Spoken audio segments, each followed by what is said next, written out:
Hey guys, how's everyone doing? I hope you're well. Not had any videos up in a few days. Honestly, I have COVID again. We had it last year in March, so it's been 11 months, and lo and behold, we've got it again.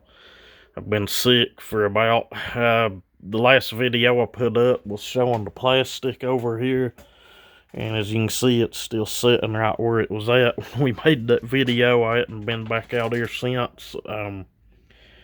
Haven't really felt like it. I didn't get out here to this evening right around dark, and I've really not done a lot. I've done some cleanup to this, got the bearings off of the crank, got the piston cleaned up, and, ready to go. And I've got the crank and all of that in the freezer, getting cold.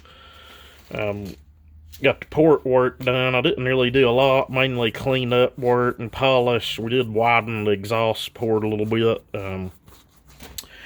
Didn't do a lot with it, but intake port, just done my normal deal there. It is opened up a little bit. Got a real nice texture on that. About 100 grit, I think's the roll I had on it at the end. Transfers, about the same deal. Let's see, this side up here, I did lay it back just a little bit. Didn't go crazy with it.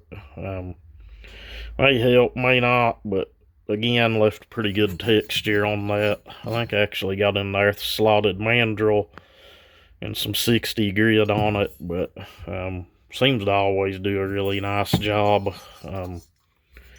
Exhaust port, that's the one we spent the most time on, I suppose.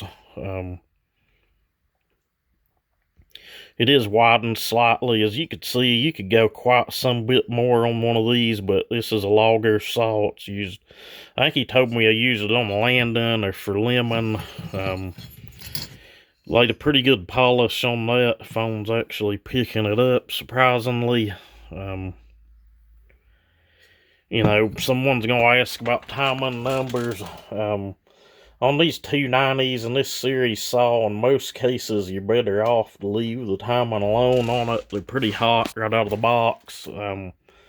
Intake timing's right at the borderline of where most people would want to take it. Is what it is, but, it just depends on what you're wanting to do with the saw. Exhaust opening on these is always usually just right around 100 degrees.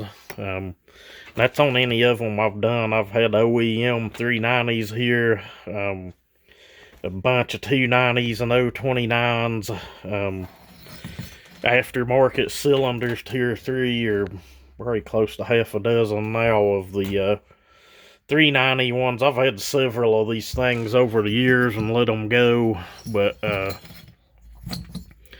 you're better off usually if you're going to work with the saw or try to use a long bar, full comp chain with it, just leave it alone. But, whatever, to each their own. We're going to do some saws here in the future where we're going to raise the exhaust roof. And, it'll be stuff we're not going to do any machine work on, just to show what happens. And, sometimes it works, sometimes it don't.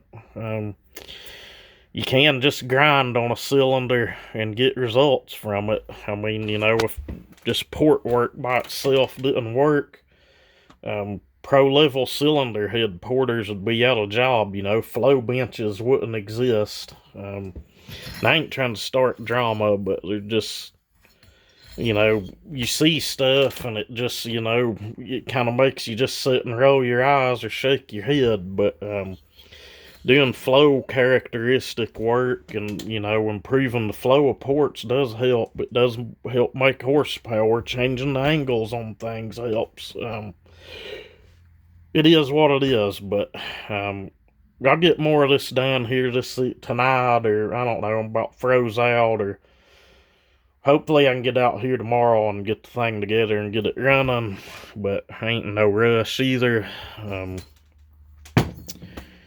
I'll show you more as, we get more progress done on it, but welcome to all you new subscribers, and thanks to everybody that's hung around. We're dang near 1,200 subs. That's awesome. But as always, you guys stay safe and have a good one.